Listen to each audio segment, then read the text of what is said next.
Hi! இது வந்து Monday அன்னைக்கு எடுத்தது தான்.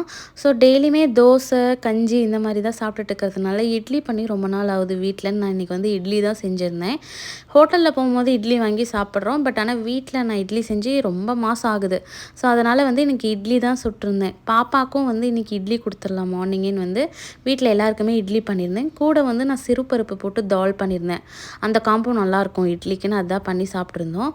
நெக்ஸ்ட் இன்னைக்கு உருப்படியா என்ன வேலை பண்ணியிருந்தேன்னா, என்னோட ஹஸ்பண்ட் கபோர்டை வந்து ஆர்கனைஸ் பண்ணியிருந்தேன். ஸோ அக்கா வீட்டுக்குள்ளே போயிட்டு வந்துட்டு திங்ஸ்லாம் அன்பேக் பண்ணி எடுத்து வச்சேன்னா, அது கொஞ்சம் ப்ராப்பராக ஆர்கனைஸ் பண்ணாத மாரி இருந்தது.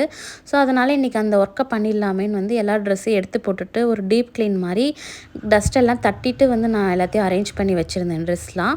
So first shirts, tie shirts, pant, vests எல்லாமே செப்ரேட்டாக மடித்து வச்சுட்டு, அதுக்கப்புறம் வந்து கபோர்டுக்குள்ளே ஆர்கனைஸ் பண்ணால் பார்க்க வந்து நல்லா ஆர்கனைஸ்டாக இருக்கும். ஸோ மந்த்லி ஒன்ஸ் இல்லைனா 2 months ஒன்ஸ் வந்து எல்லா ட்ரெஸ்ஸையும் எடுத்து போட்டுட்டு இந்த மாதிரி அரேஞ்ச் பண்ணும்போது ப்ராப்பராக ஆர்கனைஸ்டாக மெயின்டைன் பண்ணலாம். ஸோ நைட்டுக்கு வந்து டின்னர் வந்து யாமுகதீன்லேருந்து தான் பிரியாணி வாங்கியிருந்தோம். ஒரு சிக்கன் பிரியாணியும் ஒரு 65யும் ஆர்டர் பண்ணி வாங்கியிருந்தோம். ஸோ 65 மட்டும் யாமுகதீனில் எப்போயுமே நம்மளுக்கு அதிகமாக கொடுப்பான்.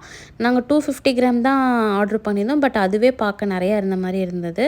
மற்ற பிளேஸை கம்பேர் பண்ணும்போது இங்கே வந்து சிக்கன் பீசஸ் கொஞ்சம் நிறையவே கொடுக்குற மாதிரி இருக்குது. ஸோ நல்ல ஒரு சிக்கன் பிரியாணியும் 65 வச்சு டின்னர் சாப்பிட்டு முடிச்சிட்டோம்.